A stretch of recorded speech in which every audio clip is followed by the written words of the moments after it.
Hello, everyone. Welcome back to the Homegrown Hopes podcast. Today, I am joined by a dear friend of mine, Christy Richman. Christy is a registered nurse, and we've been friends for the better part of like 8 years, I think. Almost a 8 to 10. decade. Yeah. Yeah, we're going on a decade. Yeah, Uh-huh. Christy is like my natural wellness guru. She is the person that I send all of my weird questions to at crazy hours, like, why is my eye twitching? And, all of the things. And you have been such a integral part of my wellness journey over the last decade and kind of pivoting to more natural approaches. So I'm so excited to have you on today. Do you want to share a little bit of your background? Thank you so much. Yes, definitely. So like Caitlin said, I am a lover of all things natural wellness. I'm a registered nurse of almost 14 years now. And so trained very conventionally, brought up very conventionally, and really got introduced into the natural health world. Just, I won't say by accident, because really I don't believe anything happens by accident, but it was through my own health journey and just something quickly that I Googled um, on the internet, looking for answers to my gut issues that I was having at the time. And that just opened up a whole world of natural wellness and options that I didn't know were out there. So that's kind of how I got into it. But over the last decade and a little bit more than that has just been this journey for me of, you know, blazing a path forward for my own wellness and my own healing, but then at the same time helping others as I was learning. And that has transformed into a beautiful functional medicine business. And I get to work alongside with people as they're healing their gut and their nervous system and really wanting to approach medicine, or really wanting to approach healing from that root cause perspective. And it's such a blessing. It's one of the favorite things I get to do every day. I'm a wife and a mom of three. I have a 12, 11, and 18-month-old, and we homeschool as well. And we absolutely love every bit of our home life. I get to work from home 100% of the time, and we get to homeschool, and like we're home all the time. So Yes. the homegrown thing, right? I really truly get that. If you've felt the pull to slow down, to create and cultivate a more homegrown life that's simple and fulfilling, and to truly enjoy the magic of ordinary days, then friend, you found your place. I'm Caitlin. I'm a barefoot, Blue Ridge, homegrown mama, and this is the Homegrown Hopes podcast. We'll chat about everything from gardening and scratch cooking to homeschooling and motherhood. With some sarcasm sprinkled in, of course, because I am my daddy's daughter, and Lord knows I'm fluent in that. Just know that whatever it is we're discussing, I am by no means an expert, and I'll never claim to be. I'm just sharing my experiences, the good and the bad, and making the most of the little moments in between. I'm so excited you're here, and so humbled that you've chosen to follow along and hopefully join me in cultivating our homegrown hopes. And I Yeah, we've connected about this topic a lot over the years because when you and I first became friends, we were both working full time and we had such a conviction on our hearts to be home with our children. Not that we'll go, that's a whole episode for a whole other day, but it's just amazing to see how the journey progresses and how things fall into place. absolutely. Yeah. Yes. So, do you want to share a little bit of your background, like in conventional medicine, and how you made that transition to functional? Yeah, sure. So my conventional nursing background started out in the emergency room. I did that right out of nursing school. I absolutely loved everything about it. It was fast paced. It was crazy, but it was, I think, one of the best learning grounds for me. Just kind of building a foundation of just caring for people in that setting, but also just I got to see a lot of not disease process, like disease processes like playing out over long times, but really quick, like little snippets into all these different things that people deal with. And so after I moved on from the ER, after about 6 years, I moved into endocrinology. And there for the next 5 or 6 years, I got to really deep dive into all of these things I saw people come in the ER with. And so then in endocrinology, we were dealing with things like diabetes, thyroid disorders, calcium metabolism issues, brain tumors, all these hormone issues. Just really endocrinology just kind of encompassed basically the entire body, right? Because hormones are such a player in every body Oh, system. yeah. That's my main background. I did a couple other things in there, but those two were my main focuses and my main background as far as my conventional nursing goes. And then my own struggles, like I said, with my gut health. And then eventually I had this big autoimmune cascade of things happen. That journey for me, once I couldn't find the help that I needed in the conventional model, that is what actually led me to searching out other options. And then I realized, wow, there's a lot more that I could be doing for myself. Just habit wise, lifestyle wise, diet wise, that I didn't even know was an option. I didn't even know existed. And those things weren't being presented to me as potential options from the conventional model either. So I started digging and I started doing my own research. I'm a huge researcher, a huge learner, and I wanted to find out what the very root cause of what I was dealing with. What was it? And so that eventually led me into the world of natural wellness. And like I said, as I was learning myself, I was teaching other people about it. Using things like herbs and essential oils and diet to heal my body. And eventually it just grew to this place where now I'm helping a ton of people every day, meeting with people every day, helping them to journey, through their own wellness, because a lot of people are realizing, the conventional model will get me so far and is very helpful. And they have a lot of things, I still refer people out to conventional doctors. Sometimes if there's things outside of my scope that I can't help the patient with, then I'll definitely still refer them out. I love, nurses and doctors have been my people for a long time. Right. And so I still love them, still appreciate them and what they have to offer and their knowledge and expertise. But as far as approaching actual healing and not just symptom managing, I really wanted to get to the root cause of my issues. And I find that a lot of people really want to do the same thing, right? They're tired of the band-aids. They're tired of just managing symptoms, but they're really looking for that root cause answer. And so that's how I've come to approach healing and medicine, I guess, quote unquote, if you will. That's how that's kind of my journey up to where I am now and how I approach wellness. Okay. And that was one of my next questions is like, what is the major difference in your opinion between functional medicine and conventional? And I think you've answered it. It's pretty much the root cause, getting to the root issue there and not just slapping a band-aid on it, because I feel like so often, it's so easy, not that there is not a place for Western medicine. Let me preface the, for conventional medicine, it's a huge blessing, but I feel like so often, in my experience anyway, it was almost just like there just wasn't time. There wasn't time to get to the root cause.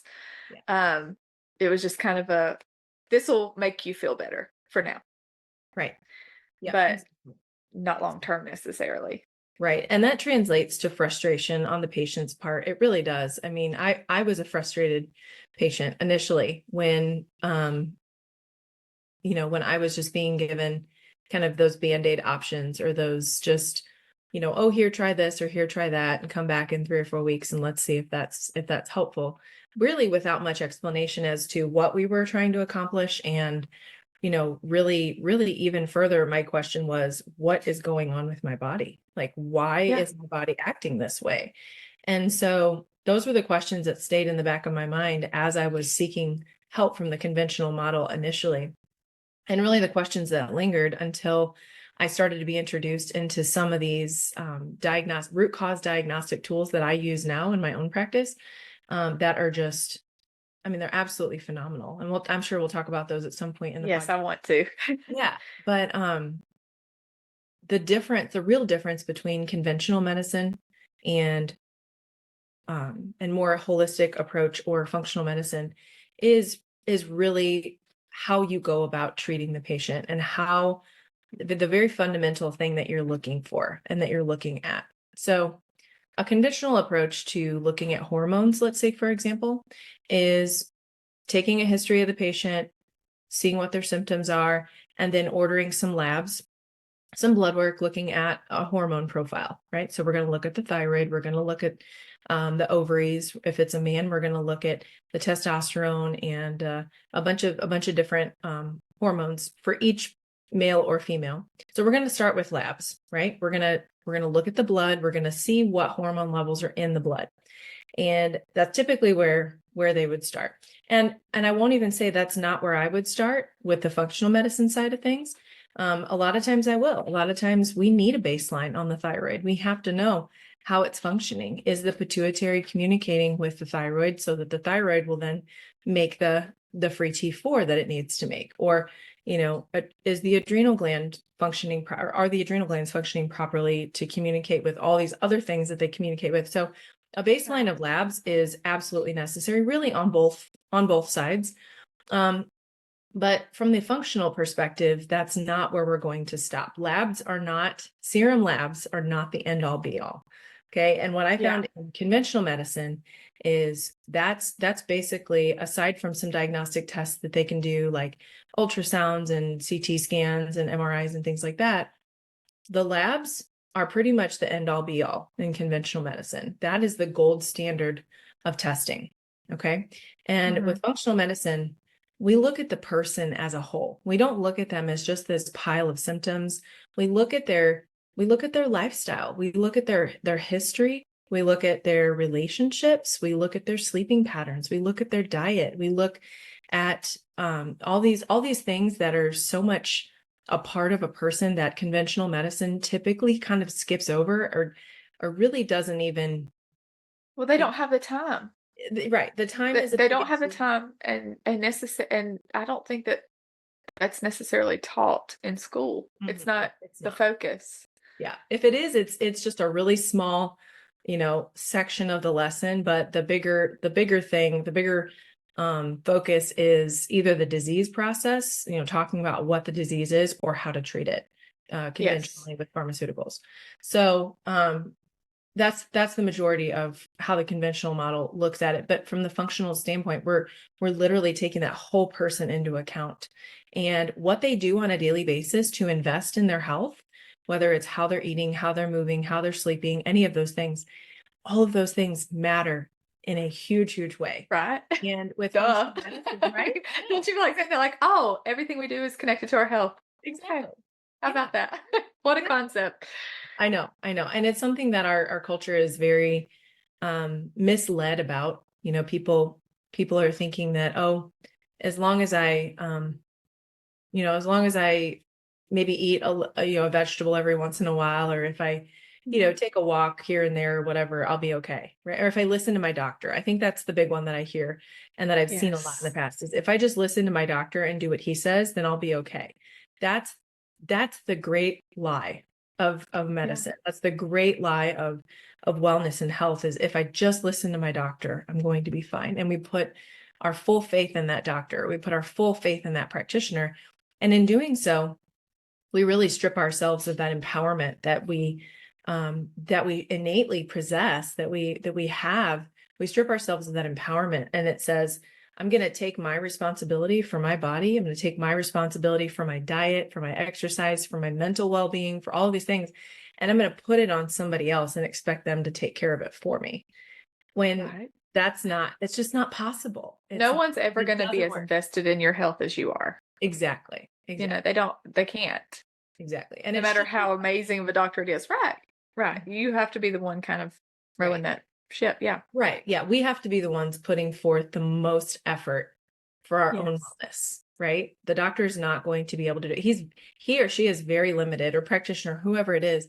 They're very limited. Like you said, limited on time. They're limited on resources. Sometimes they're seeing tons of patients a day that all have their own, list of issues. And there's only so much of them to be able to help each person. So this is one of my soapboxes. And so this is probably going to take up a huge part of the podcast. I'm sorry. That's fine. But that's, yeah, those are things that are different about the conventional model and the functional model.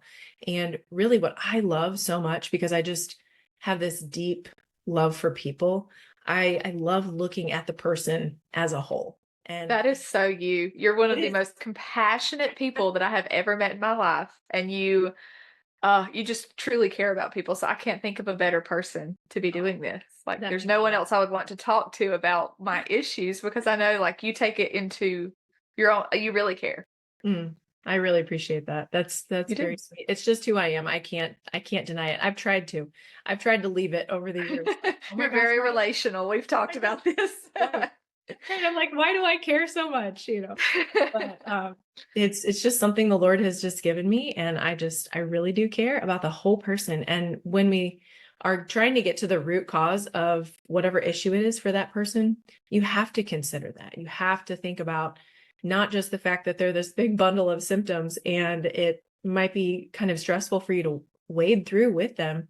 You have to think about what's going on for them at that very deepest level. And so that's where some of the root cause diagnostic tools come in that I absolutely love. Yeah, But so let's talk about those. Do you want to yeah. jump into that? I would love to hear, like, you've mentioned that a couple of times. What does a Mm-hmm. session with you look like? How does that go? Yeah. So honestly, I need, I don't know, I'm thinking about like making myself a shirt or something like that, or a hat that You need says, some merch.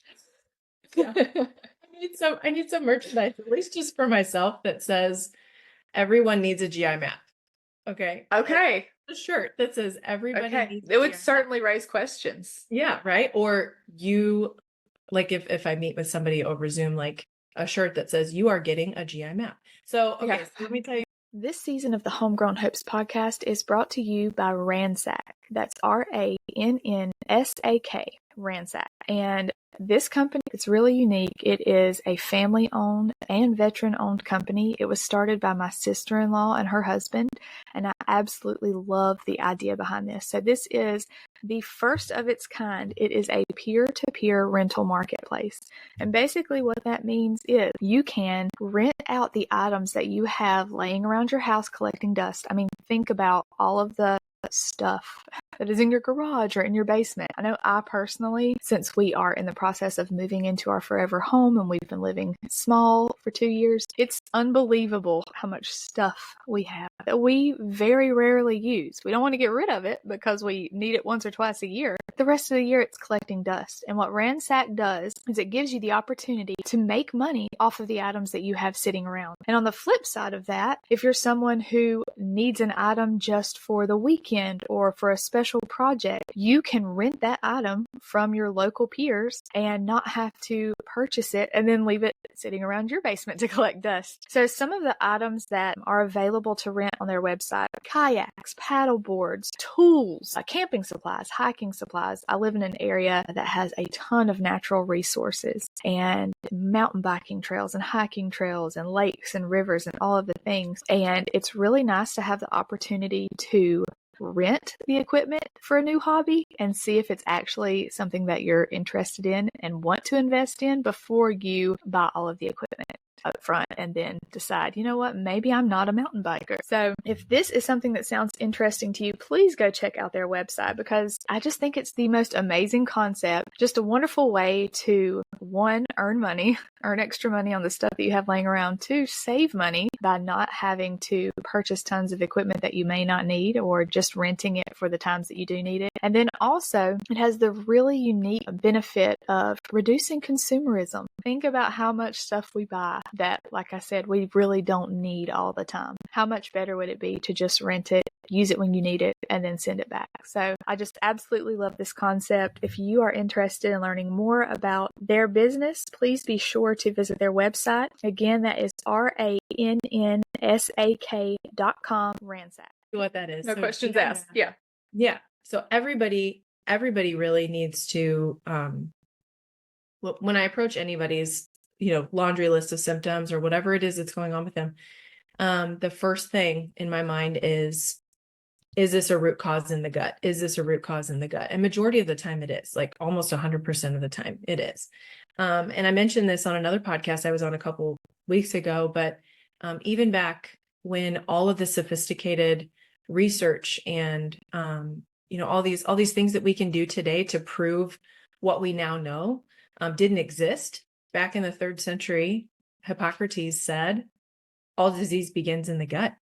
Everything happens from the gut, right? Yes. He knew that Yes. just from studying the human anatomy, from everything that he invested himself in and devoted his life's work to.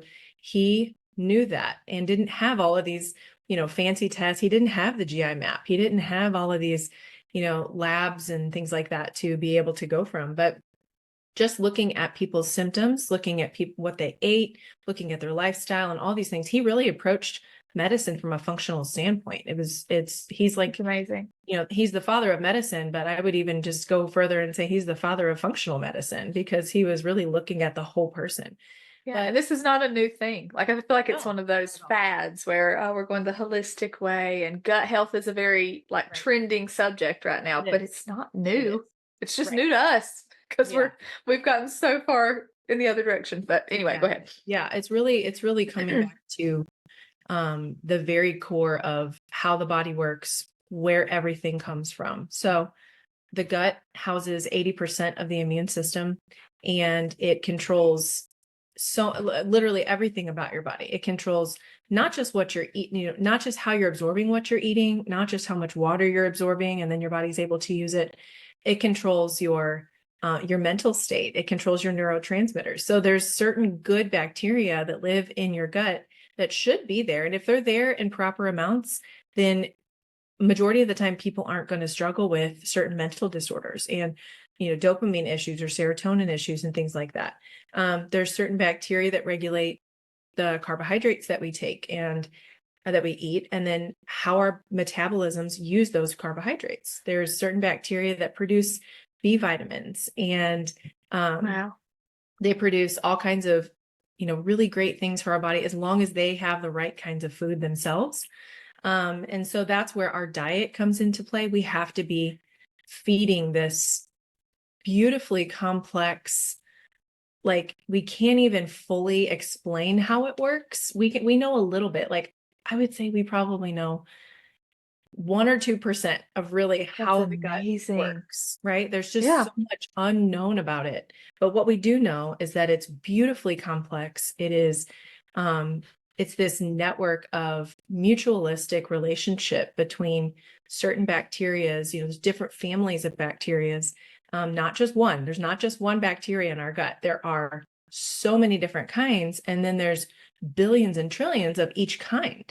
And as long as they're in the proper levels and they're balanced, the whole gut health is really about balance, right? As long as they're balanced and there's not any bad overgrowth of bad bacteria that have come in and started to wreak havoc, as long as there's not any overgrowth of bad and there's balance with the good, and then there's good gut lining integrity, then the gut and the body functions as they're supposed to. But where we start to see issues with people, and what we identify on the GI map, is we see people have overgrowth of these bad microbes. So things like H. pylori, strep, staph, morganella, pseudomonas. I mean, there's just citrobacter. There's so many of them that we see people have, and they produce certain toxins, and those toxins, especially in someone who has leaky gut, which is things in the GI tract being able to get through this, what should be a just semi-permeable membrane in the gut, which means things from your food are supposed to be food and water are supposed to be able to pass through after they're digested and turned into those micronutrients. Those should be able to go through and to get into your bloodstream to be used, for energy.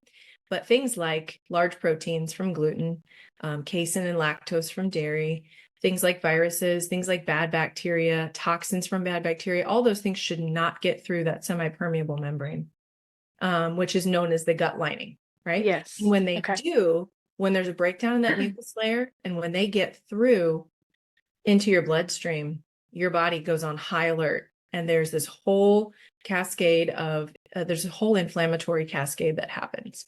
And so that's when we start to see people have things like allergies and asthma. I have some people who have severe anaphylactic reactions to certain foods and certain environmental factors. And even all the way to like inflammation caused or inflammation that presents as like rheumatoid arthritis or high blood pressure, high cholesterol, all those things are traceable back to the gut. And there's usually a gut barrier issue. And then there's usually at least one, if not more, I usually see more than one overgrowth of bad bacteria, yeast, fungus, or parasites that are contributing to all of that inflammation. So because when you think of gut health, I think of like diverticulitis or something stomach related, but everything is related to that. I mean, you just named off so many different health issues that people probably would not think to trace that back to your gut. Right. Exactly. And really at the root of all of it, at the root of all the, all the disease is inflammation. So it doesn't matter what disease it is, whether it's cancer or whether it's, seasonal allergies, it doesn't matter. It's inflammation is at the root of it. And that inflammation is always stemming from the gut as the very root cause of it. And so that's how we approach healing people. We don't just keep managing the symptoms. We don't just keep trying to band-aid the symptoms with here, try this, here, try that. We get to the very core and the very root and we fix it from there. So basically, you can look at it instead of healing from the outside in or the top down, we're healing from the inside out or the bottom up. Which is obviously going to have long-term benefits. Absolutely. I mean, it's actual healing and not masking. Yes, absolutely. It really is. And that's what people are looking for. That's what that's what I wanted myself, right? That's why I started to pursue with every ounce of energy I had, that I really wanted to heal. I didn't want to be chronically ill. I didn't want to be able to keep up with my kids or, be able to do this, my passion with nursing. There's years that I couldn't do this because I could hardly get out of bed every day. And I had such chronic pain and such chronic issues. I just couldn't. And so I knew I didn't want to live like that. And I know there's so many people out there looking for answers that don't want to live like that. And so when you say that fixing the root issue is setting you up for, avoiding chronic disease in the future, that's exactly right. It's an investment into your health right now and in the short term, because this kind of healing, I mean, it doesn't take forever, right? Well, that's what I was about to say. Like when you say billions of bacteria and all this stuff, it can sound a little bit overwhelming. Yeah. Especially to someone coming into this for the first time. But so we've done the GI map. Yeah. How do you go from there? Like we know what the issue is. Then what? What's the practical steps here?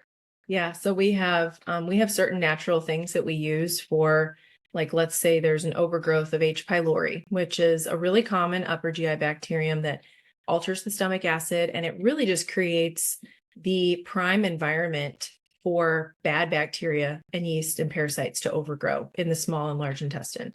And they just contribute to inflammation and they just create lots and lots of problems, right? So with treating H. pylori, we will use certain, like I said, natural things like we'll use a specialized probiotic, we'll use special herbs, we'll use even pharmaceutical grade essential oils to get rid of the H. pylori. And when we're killing off any kind of bacteria or yeast or parasites, I always take a very conservative approach. I almost said conventional. It's not a conventional approach. Wait a minute. It's a very conservative approach because we have to consider a lot of people's immune function is very low in a lot of these people, and we have to address that first.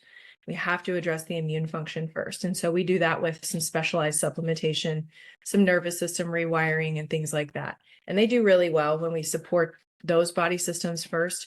We are also supporting detox pathways in that first phase as well. And then we have a kill phase where we will actually target those bad bacteria or whatever overgrowth we find. And not everybody has overgrowth, but majority of the people do. I would say 90% or more of people that I see have some kind of opportunistic bacterial, fungal, or parasitic overgrowth. And that's bound to happen when the immune function is compromised and when there's not balance with those good and bad bacteria, or with those good bacteria, when there's not that balance there.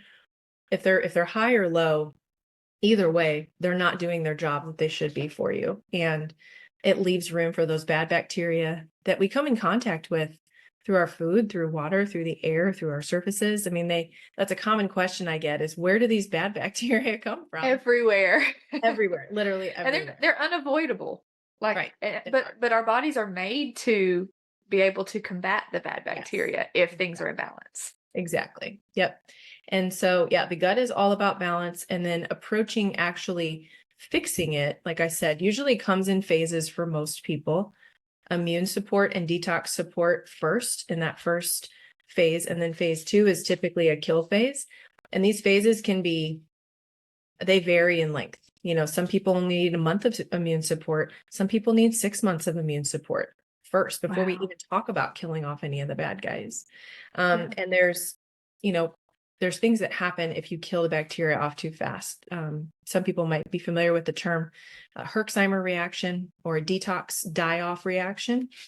Those things happen, and the body can be very stressed and very unnecessarily stressed and overloaded with these toxins if we kill these bacteria and these overgrowths off too fast. So that's why I say I approach it very conservatively. We do the necessary steps to prep the body first before we kill the bad bacteria or whatever it is that's plaguing the person's gut. And then afterwards, after that kill phase, there's a restore phase. And that's where we're doing usually most people, some high inoculation of it's a lot of words. Prebiotics, which are the food for the good bacteria, probiotics, which are the actual bacteria, and then postbiotics. There's a phase where we're doing all 3 of those things, and usually in 1 or 2 different supplements. At the same time, we're replacing all the necessary vitamins and minerals that person needs. I find a lot of people are vitamin D deficient, magnesium deficient, vitamin B12 deficient, in a lot of cases, iron deficient as well.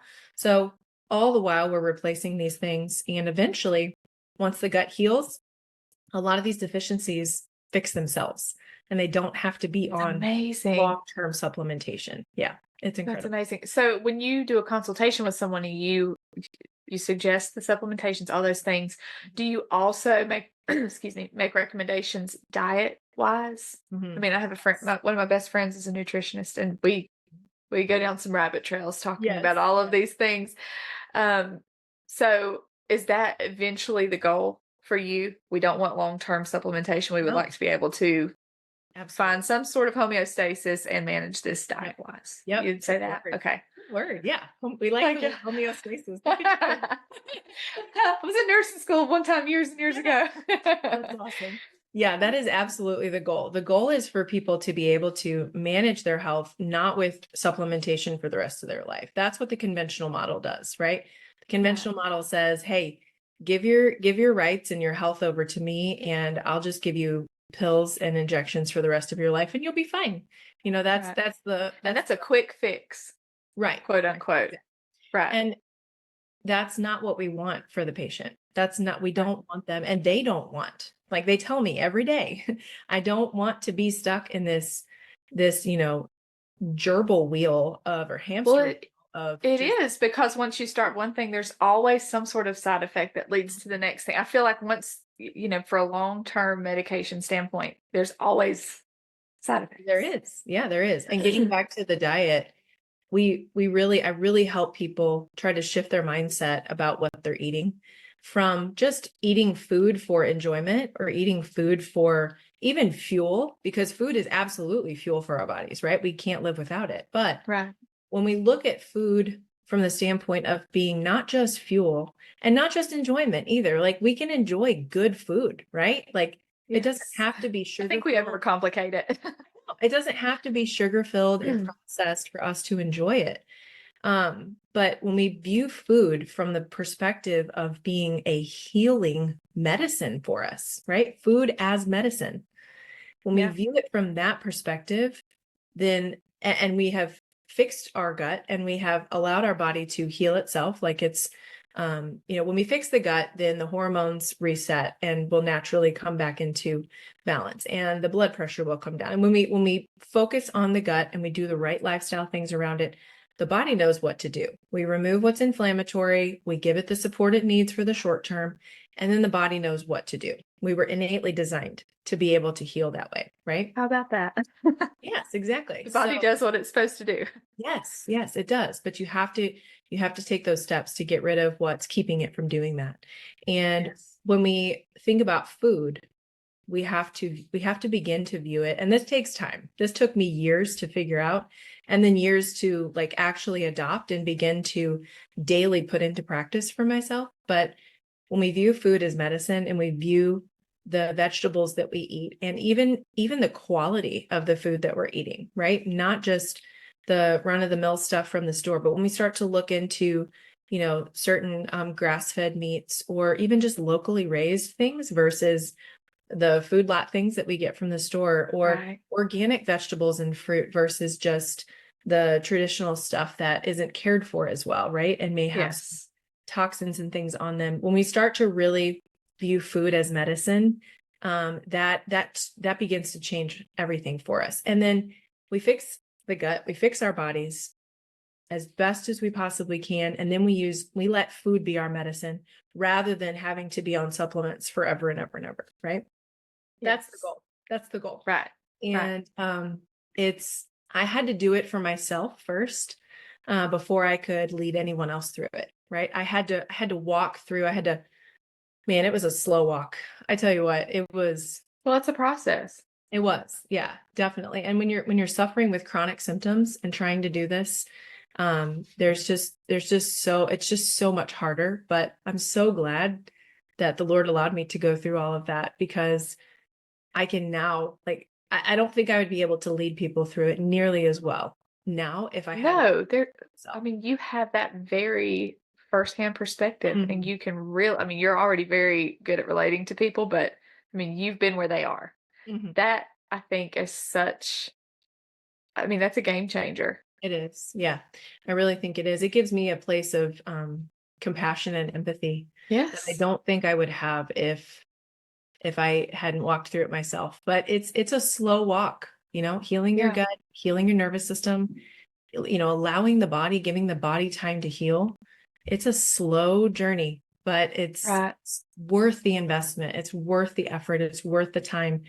And it's worth everything that you have to give to it to be able to be well, so that you can be with your kids and keep up with them and have energy and feel good and just enjoy life and live abundantly, right? Absolutely. And I think the older that I get, I realize obviously I appreciate being healthy, but the older that I get and I start having some aches and pains and I didn't sleep last night, I'm like, Right. man, you really, really appreciate it more, I think, as you get older. You really Or when you've gone through something when you weren't as healthy as you could be. So it is a process. What do you, in your opinion, what do you think the future is for functional medicine? Because I know we talked about it's kind of starting to get some traction, we think. We hope. Yeah. What do you see that? Do you see it becoming more mainstream, or how do you picture that? Or what do you hope for?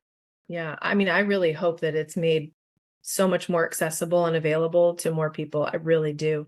The problem, and at least in my area here in the Midwest, that I find is that the biggest hurdle and the biggest obstacle to functional medicine and finding a practitioner that will even approach it from that perspective is money. Yeah. A lot of times it's $1,000 or more to get in to see someone. And then, it's because the conventional insurance and things like that don't really recognize a lot of functional practitioners or even alternative diagnostic testing and things like that. They don't recognize that as something that they're willing to pay for if it's outside of the conventional model. And so patients are having to pay these things out of their pocket. And that is the number one biggest hurdle for people, is Right. finding something that's accessible financially for them, finding someone that's accessible even in their area, or that's willing to do a virtual, consult with them. Which is Because that's what you do, right? You do that's what I do majority of the time. Yeah, I do have a handful of little, maybe 10 or so people locally to me, who I know through church or our homeschool co-op or something like that. But majority of the time I am seeing people just like this through Zoom, virtually. And finding someone a lot of times is one of the biggest hurdles. And then being able to afford what they're offering is the next biggest hurdle. So I actually didn't get the GI map when I was initially wanting to. I had to wait like 6 months or more. And I really wish I could have gotten it right away. But, it was for us, it's not an expensive test. It's only about $300. It's not expensive. But for us at the time, we just didn't have that. And I wasn't able to prioritize that well enough to be able to afford it right away. So that can be a hurdle for people. But the biggest thing for me was I wish I could have gotten to it sooner. And the person that I worked with, my friend Teresa, she was fabulous and she was patient and she was, great through all of it for me. But there's a lot of people that I get asking, like, can I just have my doctor order it and then they read it for me? And I mean, they can order it if they want, but you have to be trained to know what these different bacteria do, what these different levels mean, what, how to look for leaky gut, how to find all these things. Like there's an actual like certification process behind it, that allows you to be able to read it properly. You don't just, it's a specialist. You don't just want somebody to order a test for you and then just, okay, well, I have this, but now I don't know what to do. Right. So, because doctors don't know everything. They are our specialists to read certain tests and things. Yeah. And they can't know everything. Exactly. It's been really neat. I've had a couple patients now who have done the GI map with me and then taken their results to their primary doctor or their OB or, whatever practitioner they're seeing, and they'll share them with them and they'll share my notes with them. And these doctors are like, this is incredible. Like I had no idea this even existed or that this was an option. And these people are getting better. They're getting better. Their symptoms are improving. They're getting better. And so these doctors are just like, tell me more. I love that approach. Right? I love that attitude.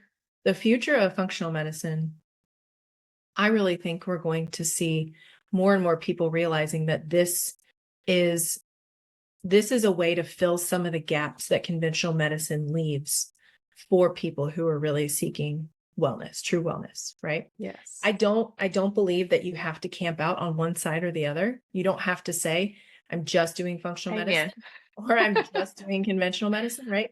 There's a blend that can be achieved if I'm not, like I said earlier on the podcast, I will refer people out if I have to, right? If there's something outside of my scope or something the patient's not comfortable with and they want to approach it differently, then absolutely. I have a network of conventional docs and people that I can refer them out to, and I'm happy to do that. But there is a both and approach, right? You can absolutely approach your wellness from both sides and just kind of pick and choose what suits you and what is going to serve you the best in your wellness. And that, right? You as the patient will know that even better than the practitioner does. So looking into the future, I'm hoping that functional medicine becomes, and that root cause approach becomes more of a mainstream thing. But on the heels of that, I just don't know how mainstream it will ever be. Right. And if I'm just being can I be completely honest here? Go there. Okay. If I don't censor here. I really think it has to do with the fact that it's not a big moneymaker. We know who funds the medical industry. It's not a big moneymaker.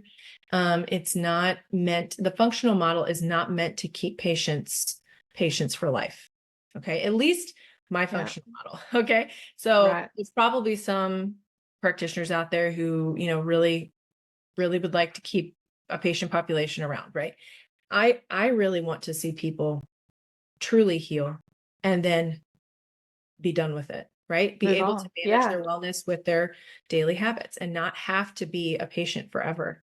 And that's health freedom, right? That's freedom that we should work towards and should walk towards. And I really don't think functional medicine will ever become truly mainstream because of that, because it's not generating billions and hundreds of billions of dollars in revenue, because it's not designed to keep the patient sick. It's designed to make them truly well. Yeah. So Oh, if that's so anything, true. we might see more censoring of it. I don't know. It's hard to have, Unfortunately, you're probably right. it's hard to have that crystal ball, Right. But Yeah. I'm all the while, I'm just gonna stay here I'm gonna stay in my lane, and I'm gonna keep There you go. what I know works for people and Yes. practicing from my convictions. And that's what's, to me, that's what's most important. Really That's serving the amazing. patient well and practicing from my convictions. So Yeah. Well, that's all you can do, yeah, absolutely. So if we have people listening who are interested in trying to find a functional practitioner near them, what are your suggestions? Are there resources out there to find someone locally, or Honestly, there's probably a network somewhere that I'm not privy to. That I don't yeah, know. yeah, I'm not a huge, like, big networker. Like I have a lot of people that I talk right. to every day and that I work with, but there's probably groups and things out there or resources. And if I Yeah. find that, I'll let your listeners know for sure. But the one of the best things you can do is, people are welcome to contact me. I'm happy for them to do Well, that. that was my next thing. Let's tell Yeah. people where they can, Yeah, how they I'm can get in happy. touch with you and follow along. Sure. Yeah, If you want to put my email or my I Instagram will. in the show notes, that would be great. I'm happy for people to contact me. But I will just say, from some other podcasts I've been on recently, I have an influx of emails. Which is amazing. That's a great problem to have. Yeah. It's incredible. But I want, I pay attention to each one, right? I answer Yeah. each message. I personally will get back to each email, and You have no team. You I are have the no team. It's me. And my number one job is, to be a wife and a mom, and our homeschool our kids. So like that's what gets the majority of my attention. But Good. Yeah. I do have the afternoons typically that I devote to working and to answering emails and to seeing patients and stuff like that. So it's a fine dance. And it's not perfect most days, but it is something that I'm absolutely just in love with and passionate about. So I make time for it. But I do have, I guess you would call it a waiting list. I haven't officially called it that yet, but so I am working through these things. And so I don't even know how long people would necessarily have to wait, maybe just a couple weeks to see me. Which is not bad. I mean, I feel like No, even if you no. go to your conventional doctor, there's a little bit of a wait Sure. if it's not an emergent situation. So Right. So I'm just, my schedule is a little fluid at this point, trying to figure out how to deal with the influx of interest and the influx of people. But I am trying to get to people as soon as I possibly can. So yeah, I would be more than happy for people to reach out to me. And if I can't serve you, then I have other people who can. I have other practitioners that I work with who even have trained me and, might be able to serve them a little bit better or something like that, that I can yeah, refer you to. So yeah. Yeah, you're a great resource. Christy is very Thank well you. connected in this community. And I think I think this is really going to resonate with a lot of people. At least, my friends group, we have this conversation quite frequently. Yeah, right. I know. Yes. Okay, so your business is called Grace Life Wellness, Mhm. and all of the information will be in the show notes. Is there anything that you want to leave our listeners with before we sign out? Oh, that's a good question. It could be a lot of things, but I would say, I think just to echo what I've already said, which is that this is one of this is one of the best investments you can make in your entire life, is into your wellness and into your health. And instead of just looking at symptoms and trying to symptom manage, really try to maybe shift your mindset to thinking about what's causing these symptoms in the first place, being more aware of that for yourself and your own body, and then seeking those answers to figuring out how, what's at the root of this, and then how do we fix it? Those questions that I asked myself have literally changed my entire life. I would not be in this place, be able to do this, if I hadn't asked those Yeah. questions for myself. So that's what I would leave them with. Incredible advice Yeah. to leave on. Yes. Well, thank you so much You're for welcome. joining me here today. It's always good to talk to you. And It's a pleasure. yes. All right. Hope you have a great day. You too.